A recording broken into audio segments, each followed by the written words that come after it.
Yagwaaw Sonko ñu jiite ñu. important tey ci àdduna bi.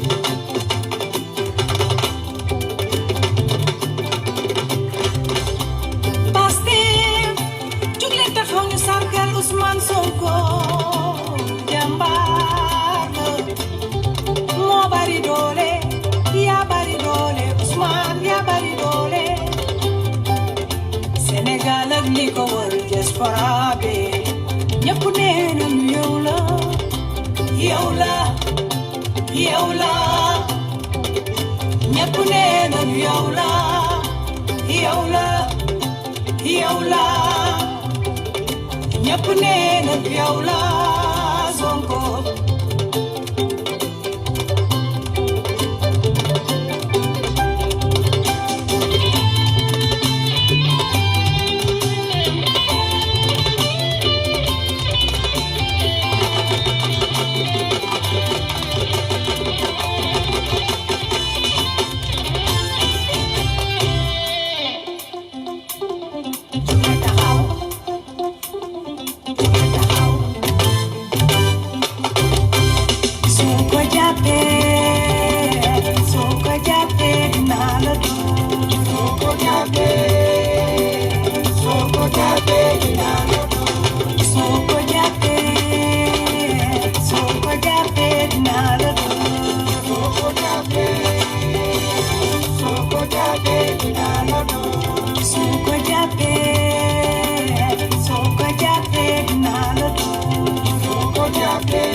Président Sonko Pastef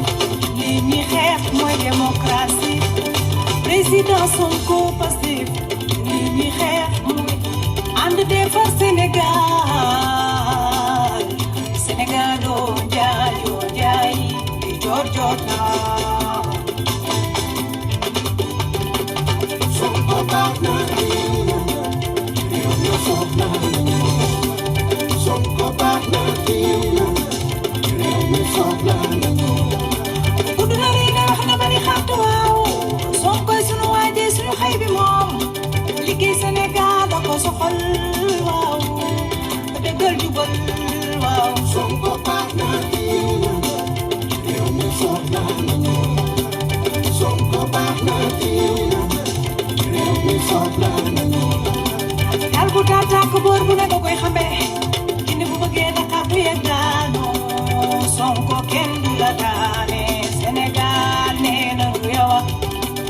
Sonko baax na réew mi foog na Sonko baax na réew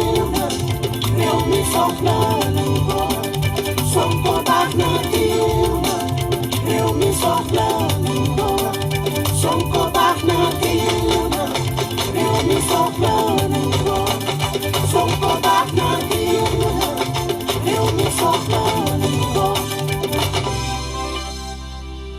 assalaamu aleykum wa rahmatullahi wa barakaatuhu. ñu ngi leen di nuyu ku nekk ci turam ak santam ak foo mën a nekk ci àdduna bi nuyoo bi nag ndeysaan ñu koy gën a yóbbu ba ci ruq-ruqaatu Sénégal yi fi nga xam ne ndeysaan suñu kilifa yaa nga fa et ils sont très heureux d'entendre nos voix bi ma ci gën a neex sax ndeysaan mooy démb jokkoonaa ak Pa Suwaane maa ngi lay ziyaare xam naa di nga dégg audio bi comme toujours ngee kontom baake Pa Suwaane mi ngi fële ci biir Casamance Pa Suwaane dégg naa moom mënul sax seetaan vidéo yi ndax du ko gis waaye day wax doomam yi pour ñu transformer ko en audio te bu koy déglu bëggul kenn ku ko déranger dafa bëgg a toog ci ruqam rek déglu ba ñu pare mu ne tant que Tunkara parewul waxtaan moom du dégg leneen bëggul xam leneen donc moom nañ ko indil rek waxtaan bi mu déglu ko ba mu jeex bu ko dégloo ba mu jeex xolam soog a sedd mu soog a am jàmm pa ñu ngi lay ñaanal jàmm ñaan yàlla mu nga dund te dund ay at yu bare nga yàgg déglu parce que ñun ñi ñu intéressé c'est pas les millionnaires et les milliardaires et les présidents et les borom maqaam ñi ñu intéressé c'est le sénégalais lambda maanaam ki nga xam ne dafay am jafe-jafe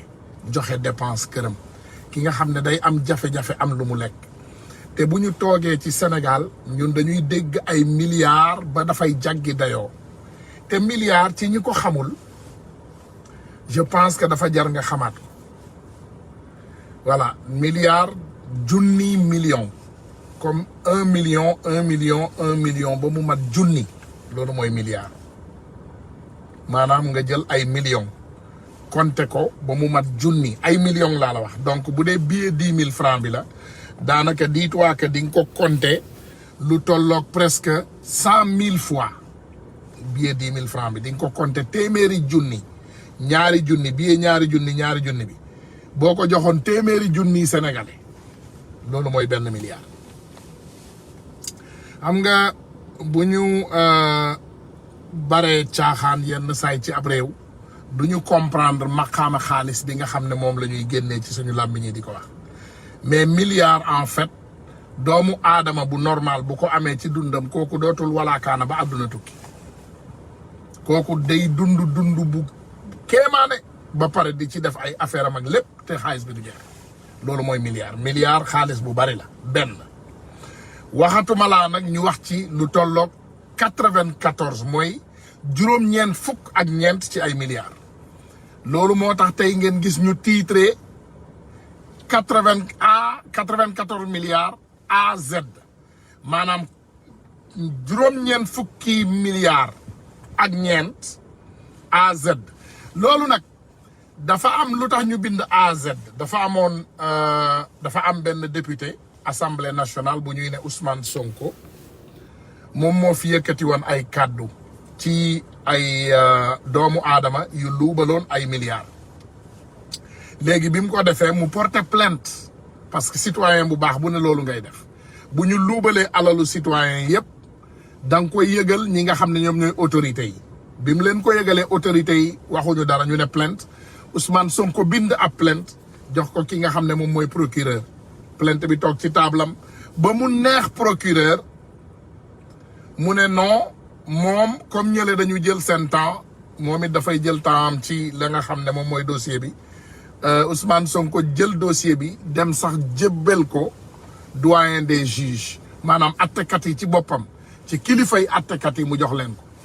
pour ñu jël dossier boobu ñu atte ko balaa alal bi di sori parce que li ngeen xamul mooy alal buñ ko luubalee ci ab réew balaa muy sori man nga cee jël ay jéego jàpp ay nit dugal leen ci kaso bi xaalis bi balaa muy sori dina daal di génn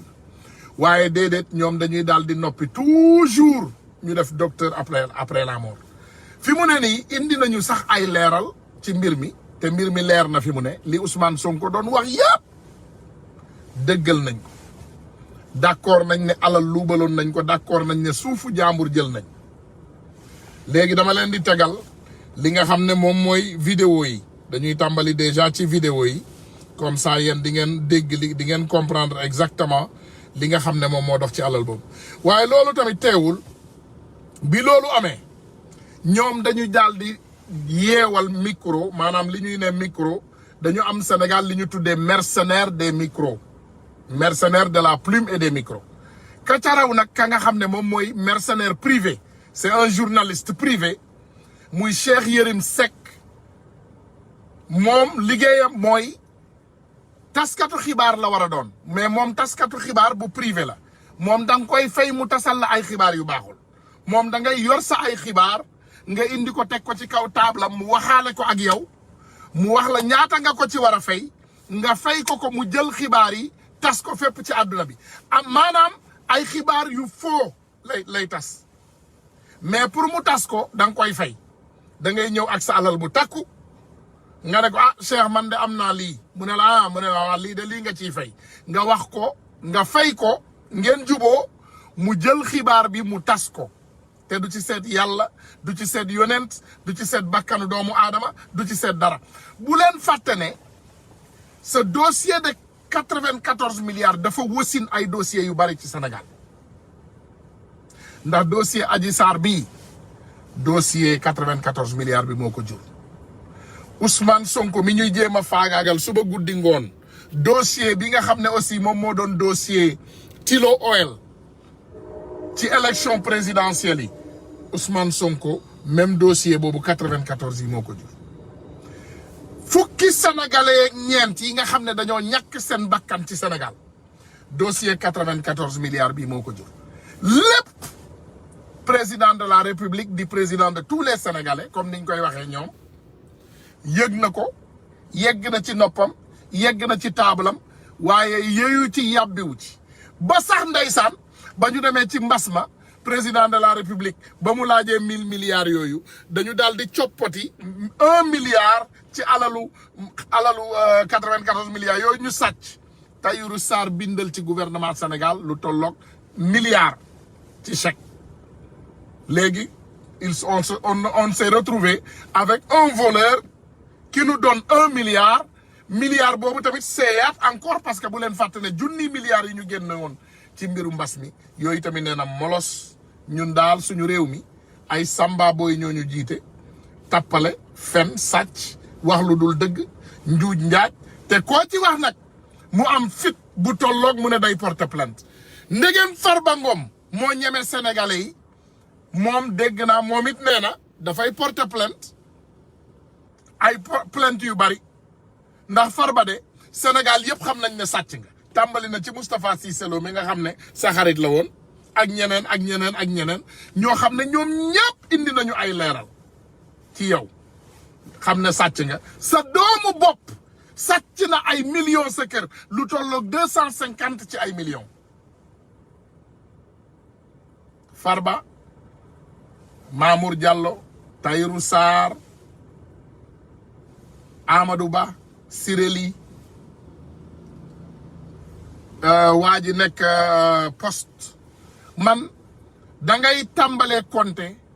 Cheikh Omar Ñebbe doo xam fan ngay yem ci république ci réew moo xam ne ñun ñëpp a ko bokk sa am naa ci wàll am nga ci wàll sa yaay am na ci wàll sama yaay am na ci wàll sa baay am ci wàll sama baay am ci wàll sa maam am ci wàll sama maam am ci wàll donc loolu doon loo xam ne dafa compliqué lool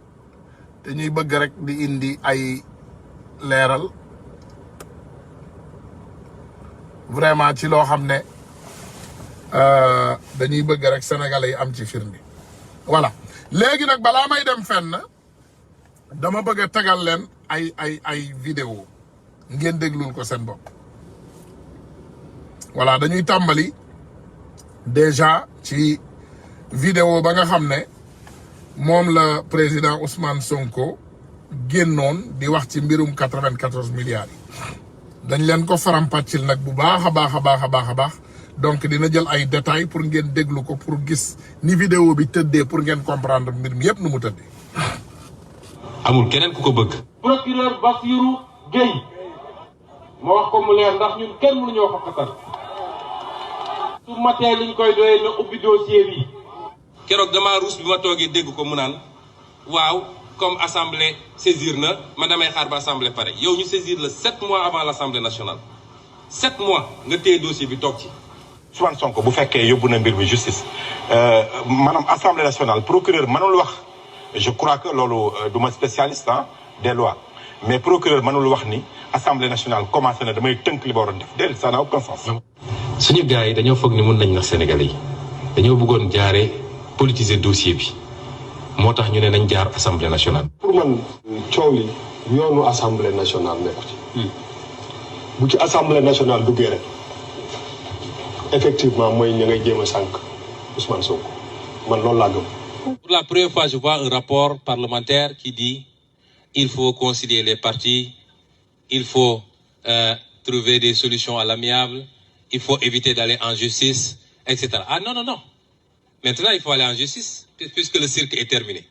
C'est le rapport d'enquête parlementaire. lii la wax mooy benn 94 milliards yi lu existé la xam nga bi ma ko njëkkee tudd ñoom ñëpp dañoo yokku ne amul dafay sos. 94 milliards. mosuta am bañ koy détourné day sos. kuy sos dina porter plainte. léegi ñëpp d'accord nañu 94 milliards yi lu am la. man maa njëkk a bind. plainte teg ko ci table procureur. Je crois que c'est Sonko qui a eu le courage de rédiger une plainte et de le déposer sur la table du procureur. yemuma déposé ko ci procureur dama jóge ci procureur bind IGE pare ci IGE bind OFNAC. C'est à une juridiction de trancher ça. 4 mai 2018 procureur teg ci tànkam ne du ci àddu dégg ngeen koy nit ci conférence de presse mu ne comme Sonko nee na moom dafa jël 8 mois pour préparer dossier bi ma ni damay jël sama temps. Dans cette plainte, il est dit que l'auteur a mis 8 mois pour enquêter. Donc nous aussi, nous avons pris notre temps. nga loolu doo ko procureur ma gis ni kii narul dem ma wëlbati ko dem déposer plainte ci table doyen des juges. Le reproche qu'on lui avait fait une première fois, c'est qu'il n'avait même pas cité nommément Mamour Diallo dans sa plainte. Il a repris la plainte en visant directement Mamour Diallo, Seydou Sarr et en visant Youssou Sarr. Il n'y a rien de plus clair. mu des ñu wax kan mooy responsable ñoom rapport d'enquête parlementaire bi ne déedéet du Mamour Diallo. mais Maysa Ndiaye la moom mi nga xam ne dans ci document acquiescement dañ ne assisté par monsieur Maysa Ndiaye chef du bureau des domaines donc assistant bi moom mooy responsable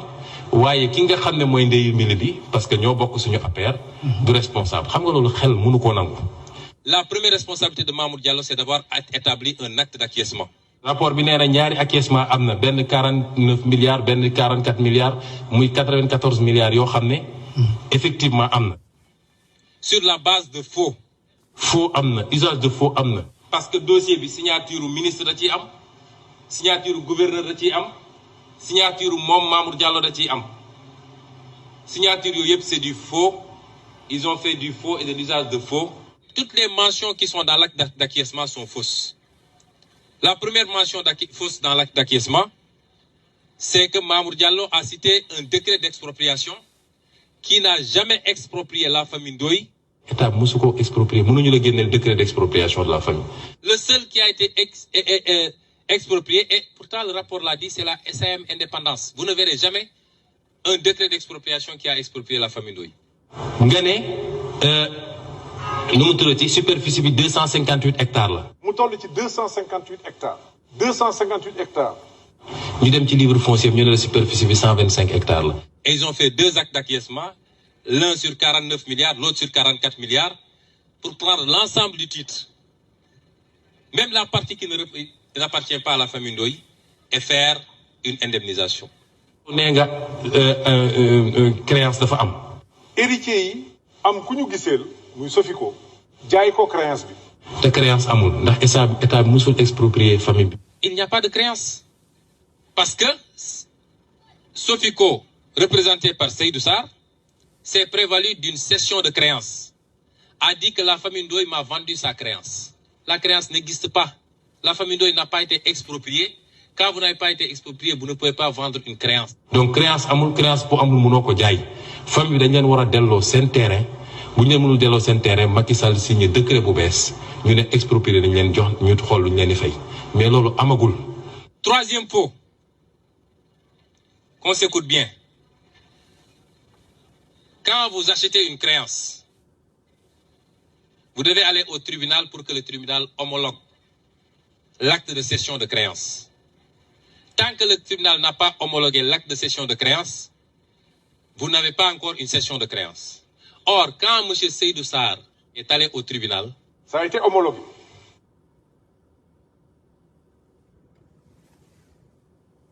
Le tribunal a refusé d'homologuer. Le tribunal n'a homologué wu ma ko bañ naa ko.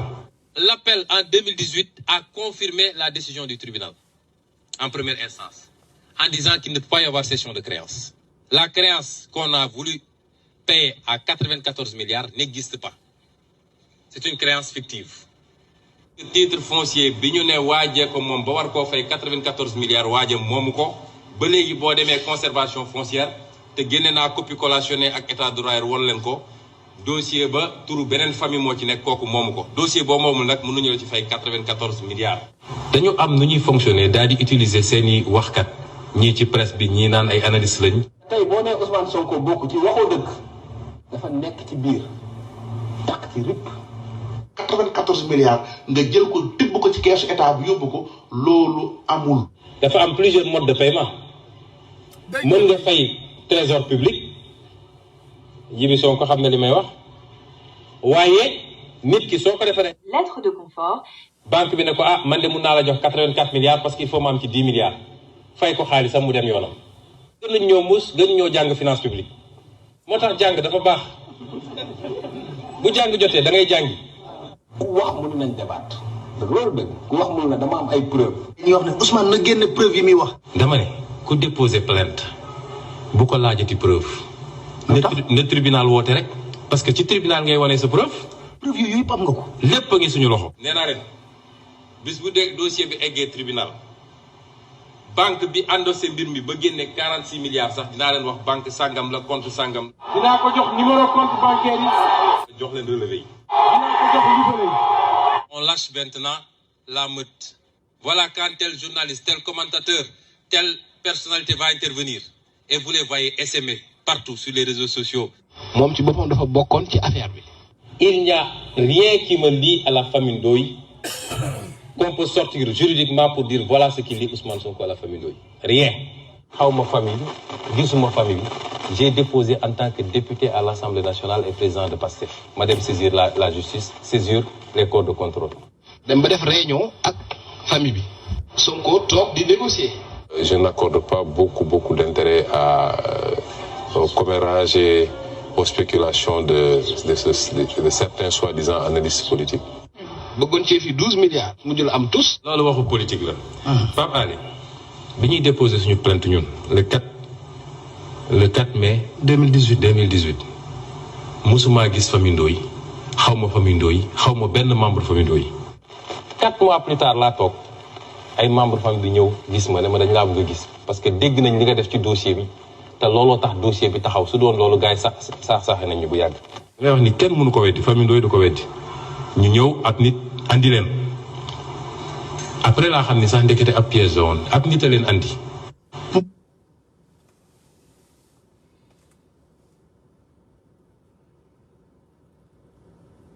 man maa bëgg procès.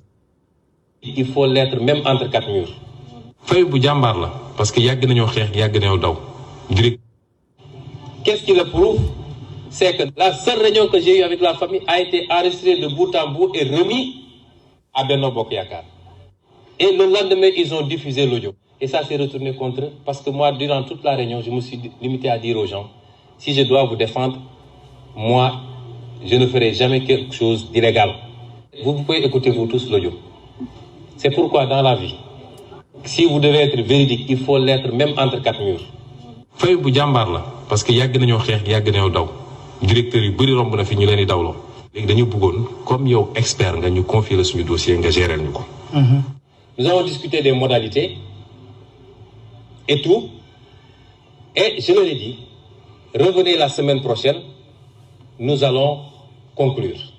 waaye bi ma demee toogaat gis nga yàlla su lay musal da lay musal rek. Quand Dieu est avec vous il y a beaucoup de choses qui ne peuvent pas vous arriver. Quand je suis reparti chez moi, j'ai réfléchi. Je me suis dit, si je défends cette famille, je suis dans mon bon droit. Mais puisque j'avais déjà déposé des plaintes, mieux vaut ne pas défendre la famille. bu ñu dellu see fekk ñu ma fa sax sama associé lañ fa fekk ñu woo ma sama associé woo ma ci téléphone ma ne ko defal haut-parleur ñu dégg ma ñu def haut-parleur ma ne leen xalaat naa ba xalaat mais man mënuma dugg ci dossier bi comme man déposé naa plainte te bi may déposé plainte xamuma leen yéen. waaye alalu Sénégal bi ñu bëggoon a détourner moom moo tax ma déposer man sama plainte. kon bàyyi leen man ma topp samay plainte. Ils ont insisté en me disant que si toi tu ne défends pas on rentrera jamais dans nos droits parce que gars yi yow la ñu ragal. Ils ont insisté j'ai dit non. ñu ne ma léegi kii de nee na moom am na cabinet bu mu moom donc. soo demee ci sat yooyu sama tur newul ci jéem. ban cabinet la. mooy Mercalex. Cheikh Seck nee na Ousmane Sonko moom société bii di Mercalex. non ñoom ñu ngi présenter la société Mercalex que Ousmane Sonko dafa utiliser ay prête-nom Ismaïla Babi mooy prête-nom wu Ousmane Sonko. Ils ont dit que c'est mon écran. Une société avec un actionnaire unique. On va rendre public l'acte notarié qu'il a créé en 2014, on ne se connaissait pas, lui et moi. J'étais encore inspecteur des impôts. ma won la fii benn lan ngay gis ni Maïmouna te dama bëgg nga wax téléspectateurs yi li ngay lire. Alors, je vois ici Mercalès. C'est sa date de début. Date de début, 6 février 2014. Merci beaucoup. Andi lii naka lañ mën a dem ba waaj a créé ak Atlas en 2018 septembre 2018 ne non léegi sax damay ut société mu doon sama prête-nom léegi nag ma signé ak moom. di am Mercalès Ousmane Sonko moomul société bi di Mercalès. ki ko moom a ngi nii. Tu es affirmatif. Mais je suis catégorique. ngay wax affirmatif. xam nga génne naa les statuts de Mercalès. benn actionnaire moo ci nekk actionnaire unique Ismaïla Diallo doo fa gis Ousmane Sonko mu ngi ko créé 2014 boobu xamante wuñu maag moom man j'étais inspecteur des impôts 2014 bul fàtte ni 2016 lañ ma rajee. société bii nag la ñu signé lu Ousmane mooy li ma la wax c'est-à-dire bu Ousmane désengagé wu pour des raisons éthiques ils sont libres d'aller signer avec n'importe quelle personne. kii nee na am na cabinet est-ce que ñun mën nañu liggéey ak moom man leen loolu sama yoon newu ci. Vous êtes libre de signer avec lui. Ils sont allés signer un protocole avec mon associé dans sa société dont il est l'actionnaire unique. dafa am loo xam nit bu koy wax nit mag dafay éviter di nga jéggal mu ci terme mais di wax lu ne gannaaw dëgg loo xam ne mën nañ ko prouver tout de suite. Donc cette tentative de salir Ousmane Sonko ne passera pas. Voilà. Donc gars yi damay tontu ci lii ci lu gàtt rek ma bamtu ko ci wolof ci ñi nga xam ne comprendre ñu li xew ci 94 milliards yi loolu ñu ngi ci début A parce que bu leen fàtte ne Ousmane Sonko dafa déposer plainte contre Mamour Diallo ak Tahirou Sarr te bi mu porté plainte boobu Ousmane Sonko xamagul sax borom suuf yi xamagul sax ku ko moom léegi borom suuf yi 4 mois après bi ñu xamee ne Ousmane Sonko porté na plainte te Ousmane Sonko nit ku jubla te wóolu nañ ko ñoom ñoo ko approché te biñ koy approché aussi naa leen ne rek mën naa ne sax amaana deal la who knows yàlla moo xam mais biñ ko approché dañu indi li nga xam ne ñoom moom mooy enregistré kaay maanaam lépp loo xam ne ñoom waxante nañ ko ak Ousmane Sonko dañ ko enregistré donc bu fa waxoon lu dul naka si noonu ni kon audio yaa ngi filé fépp ci réseau yi mais li leer mooy Ousmane Sonko benn yoon bëggul yéey ci dossier bi yàbbi ci mu laaj leen ñu may ko temps pour mu décider mais éthique am moom comme nit ku jub la éthique am may ko ne moom mënul représenter famille bi mu dem nag ci beneen société boo xam ne ñoom moom la ñu bëgg mu représenter leen mais mercenaires yi daanaka mën naa ne ñoom loolu la ñu jël rek daw ak moom ne diw de moo bëggoon teg dil te nooy tegee dil te ba ngay porter plainte ña nga xam ne ñoom ñoo moom suuf si xamantewuloo ak ñoom mais ñoom nee nañu li tax Ousmane Sonko porter plainte c'est parce que moom li mu juboo ak waa famille bi loolu moo doxul moo tax mu porter plainte donc il faut nit ñi am différence boobu Ousmane Sonko bi muy porter plainte xamul sax kan moom suuf si xamul sax borom suuf yi ñeenti weer ci kanam la soog a xam kan moom suuf yi donc ñoom comme bëgg nañoo lëndëmal xelu doomu aadama yi bu ñuy wax toujours dañuy ne non da moom moo tegoon dil léegi li tax parce que amu ci loolu moo tax mu mer mu porter plainte déedéet dafa porter plainte laataa muy xam sax laataa moom muy xam ki moom suuf si sax dafa porter plainte donc pour ñaar yooyu ñu indi fa leeral léegi nag résultat mooy ba nga xamee ne Ousmane Sonko dem na ba porter plainte xam nga ginnaaw plainte bu ne day am résultat bi plainte bi ñëwee of course ñoom Yérim Seck ak ñeneen ñoom Mout Bane ak ñeneen xam nga am na keneen ku nekk Sen TV xam ngeen ko waaju wow ji duma ko sax accordel joxe tu ak ñeneen maanaam mercenaires yi ne kur xam ngeen mercenaires yi ñoom lu ñu doon lijjanti ñoom dégg nañu 94 milliards bëgg nañu leur part du gâteau léegi nag ñoom pour ñu am ci gâteau bi automatiquement ils se sont mis à défendre les voleurs maanaam mooy li ñuy wax toujours ci Sénégal sàcc garaawul mais sàcc bañ a sédd moo garaaw maanaam comme kii sàcc na 94 milliards te ñoom ay mercenaires lañu te ñoom ci loolu la ñuy dund donc automatiquement ñoom ils se sont tous engagés ñu takk seeni ay micro ak seeni ay ndënd ak seeni ay biil ak seeni ay tama ne voilà léegi Ousmane Sonko dafay fen maanaam nit wax indi ay firnde nga ne noo kooku day fen te fekk sax ñoom naa la wax dara boo tegoon yàlla sax ci seen loxo dañ lay ne Ousmane Sonko day fen parce que ñoom benn yéene rek lañ ci amoon mooy ñu am seen wàll ci loolu nga xam ne moom mooy 94 milliards yi dégg nañu ay milliards yu bari donc ñoom naka la ñuy def pour am ci milliards yooyu ñu génn di défendre borom milliards yi voilà diw waxul dëgg ak diw bokk na ci deal back diw nangam koo ci dégg nag mu yey ci yàbbi ci défenseurs yi les grands défenseurs koo ci dégg mu yey ci yàbbi ci rek am na loo xam ne mosal nañ ko ci parce que Tahirou Sarr à un moment donné boo leen fàttalikoo bi mbir mi takkarnaasee dafa daw sax dem Touba fay ay sëriñ pour ñu wàccal ko alxuraan defe naa loolu yéen a ngi koy fàttaliku wàcceekat alxuraanu Tahirou Sarr yi loolu yëg nañ ko fi bi mbir mi takkarnaasee dëgg comme li dal ni waa ji Farba Ngom bi mbir mi jaxasoo ba sénégalais yëpp wax ci dafa daw dem wàcceelu ay kaamil man loolu ci Sénégal rek laa ko gisee nga sàcc lu tolloog juróom-ñeenti fukki junniy milliards ak ñeent nga daw dem nuy wàcceel la kaamil maanaam nga daw ci ay nitu yàlla ne tuddal leen ma yàlla maanaam la nga xam ne ci ma loolu laa luubal dinaa leen ci jox yéen c'est extraordinaire. léegi nag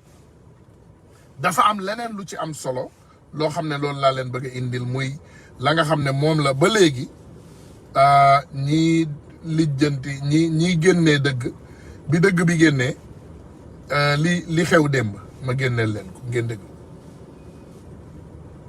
gàcce dina am fii ci assemblée. 94 milliards yi nga xam ne nag Ousmane Sonko mi ngi ko doon tudd fële ci assemblée nationale ñëpp doon wax naa ne li nga xam ne mi ngi koy wax tegu ko fenn amut ay preuve mbir mi nag am na lu bees lu ci xew ndax daal waa première chambre civile bi nga xam ne nag ñoom ñoo doon jugé lu ni mel ñoom nag lépp loo xam ne ay décision la yu ñu jëloon par l'acte notarié du 8 avril 1978 ak février 1979 jël na ko teg ko ci suuf nee na daal yooyu yëpp dara tegu wu ci dara wéru ci mbir mi nag mi ngi concerné woon benn titre foncier TF 1451R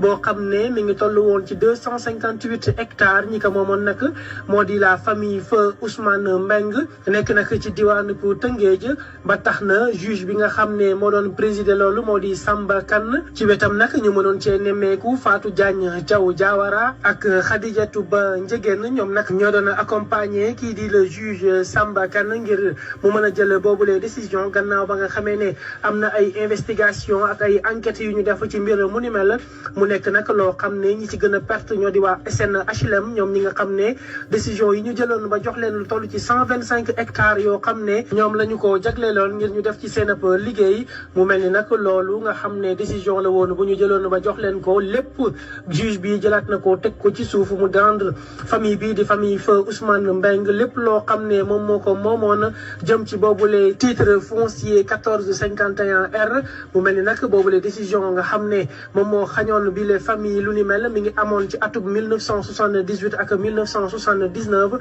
kii di Ousmane Sonko nag nekkoon doon ci jox ay jéego doon ci génnee ay secret ak ay révélation yoo xam ne doyoon na waar lool joxoon dëgg ñi di famille fa Ousmane Mbeng waaye daal mu mel ni kenn déglu ko woon moom Ousmane Sonko tey jii nag kii di juge Samba Kane jox na ko dëgg ndax daal lépp loo xam ne famille boobu moo ko moomoon moom Ousmane Sonko te mu tuddoon ne ñoom war nañ leen ko delloo juge bi delloo na leen ko tey jii nii ba pare itam juge bi teg si ne ki nga xam ni moom moo di le conservateur de Rufisque moom daal na gaaw delloo famille feu Ousmane Mbeng li nga xam ne ñoom ñoo ko moom jëm ci seen titre foncier bi ni mel état bi nag jotoon jox ci affaire bi ni mel ki nga xam ne moo di Tahirou Sarr ay milliards yu bëree bëri lool mu mel ni nag loolu dafay nasax ndax daal bii di juge bi jël na ab décision boo xam ne daal lépp loo xam ne jotoon nañ ko def ci yooyu les terrains toll si 258 hectares dañu koy ñàkk delloo ko seeni borom mu mel ni nag ab ndam la jëm ci kii di Ousmane Sonko ndax daal tribunal bi jox na ko dëgg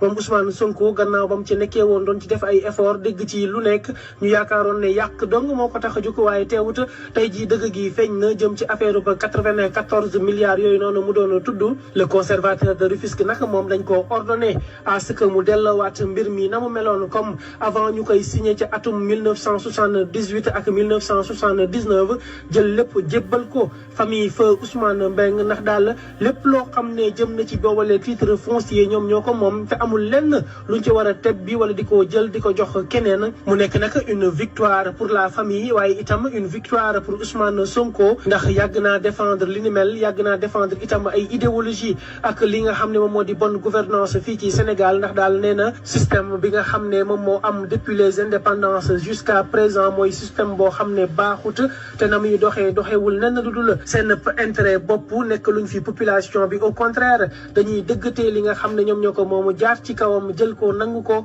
jaay leen doole te du mujjee fenn waaye daal mbir mi nekk un renversement de situation ndax daal famille bi nga xam ne yaakaaroon nañ ne lépp lu jëm ci wàllum terrain boobu noonu ñàkkoon nañ ko tey jii juge Samba Kane delloo na leen lu ni mel ba pare itam di ñaax ñi nga xam ne ñoo di le conservateur de Rufisque ngir mu gaaw delloo mbir ñi na mu meloon bu ko defee la famille du feu Ousmane Mbengue mën a delloowaat jël li mu moom.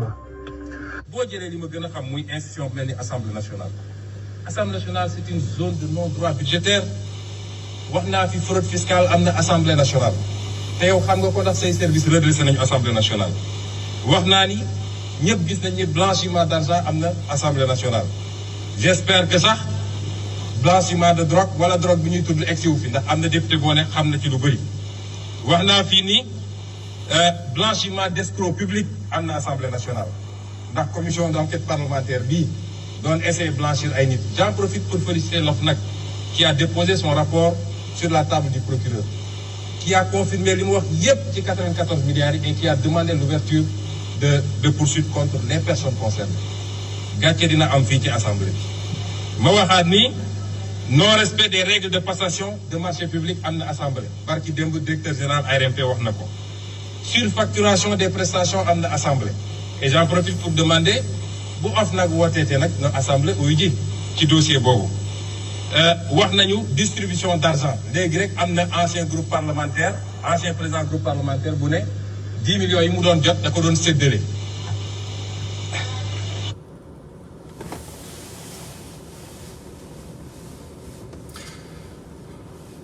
xam nga mooy li ma leen di wax léegi ñoom ba ñu demee ba ñu jaaxle dañu ubbi enquête parlementaire ci loo xam ne mi ngi ci loxo justice leer nañ maanaam tuumal nañu doomu aadama nee nañu demal ñu atte ko ñu ne déedéet na indi ay firnde. xam nga li gën a grave ci Sénégal nag on dit que le ridicule ne tue plus mais dañu dof ba dañu jàppee nit ñi ay dof. les voleurs ñoom dañoo sànni ci seen biir bopp dañoo sànni ba dañoo jàppee ñun ay nit ñu dof ñoom leer na leen ne bi Ousmane Sonko di wax loolu buñ ko forcé woon mu génnee preuve bu génnee woon benn preuve dañ koy toppee loolu maanaam dañ koy mën a jàpp faagaagal ko ndax loolu mu génnee parce que du ci am droit ndax yéen a ngi dégg li may wax mi ngi mel ni tey Ousmane Sonko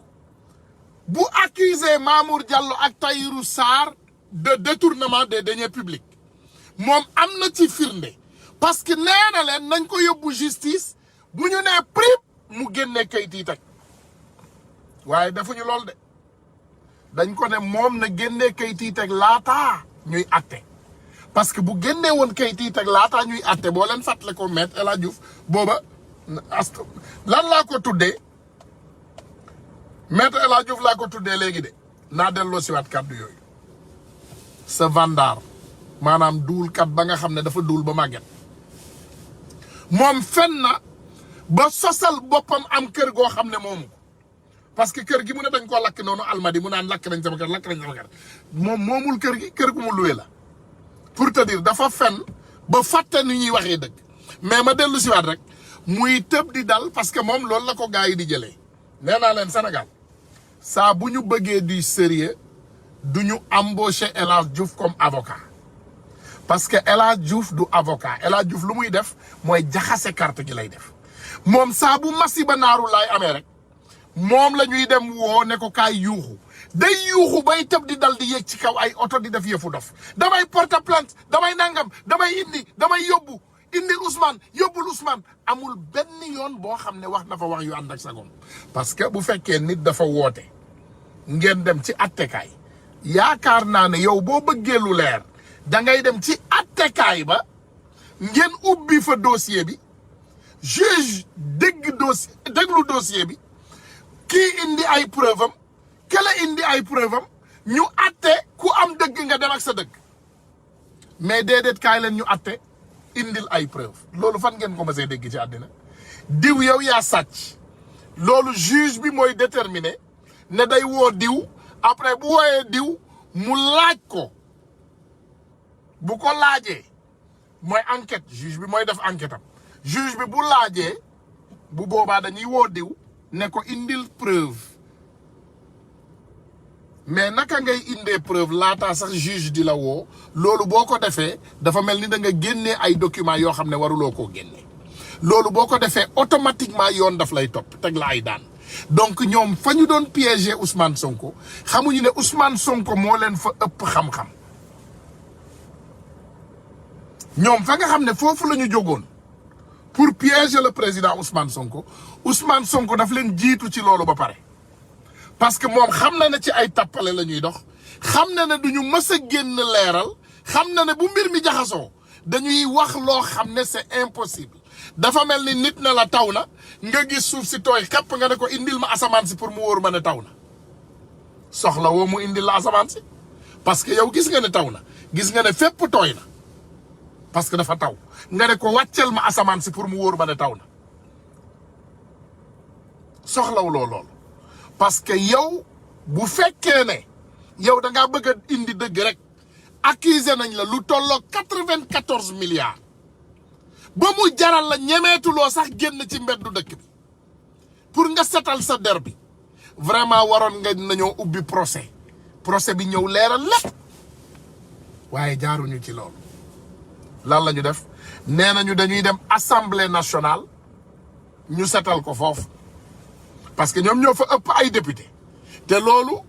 ñoom amul atte maanaam dégg ngeen député yi ñoom nee nañu képp ku ànd ak Macky Sall ñoom dañuy ànd doon benn gàngoor même bu dee ay fen nga indi ci assemblée nationale bi ñoom dañ lay raxas ba nga set wicc dañ lay blanchir moom la Ousmane Sonko doon wax noonu ci vidéo bi maanaam ñoom dañ lay indi ci assemblée nationale bi raxas la ba nga set wicc ne la demal ne la amatoo benn problème léegi ku bëgg nag na indi preuve waaye Ousmane Sonko yow amuloo benn yow maanaam Mamour Diallo amuloo benn preuve boo war a indi yow setal nañ la assemblée nationale déglu leen Ousmane Sonko. gàcce dina am fii ci assemblée. 94 milliards yi nga xam ne nag Ousmane Sonko mi ngi ko doon tudd fële ci assemblée nationale ñëpp doon wax naa ne li nga xam ne mi ngi koy wax tegu ko fenn amut ay preuve mbir mi nag am na lu bees lu ci xew. commission parlementaire ñoom loolu mooy seen gànnaay boo waxee rek nga ne nit ki wala diw sàcc na ñu ne non sàccul nañu dem commission parlementaire attekaay justice la tudd bu fekkee nag da ngay yëkkati malaanu kirlaayu nit bu boobaa loolu da nga koy def ci assemblée nationale nga koy defee levée d'immunité parlementaire parce que député yi dañu am immunité parlementaire léegi bu fekkee da nga bëgg ñu atte leen man nga dem ubbi pour lever seen immunité parlementaire waaye comme ñoom doxuñu ci dëgg déedéet ñu ne non dañuy dem dañ koy raxas au lieu dañu koy yóbbu atte ko déedéet nañu indi ay njuuj njaaj fii ci assemblée nationale bi parce que am na ci ñoom ay député yoo xam ne dañoo bokk ci luubal alal boobu donc nañu dem raxas ko ba mu set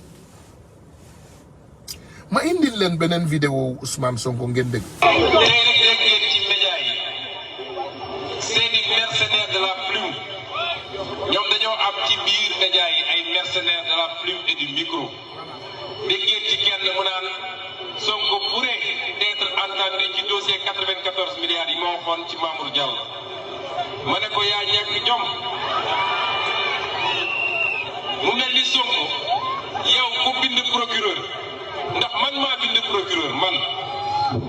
ku bind procureur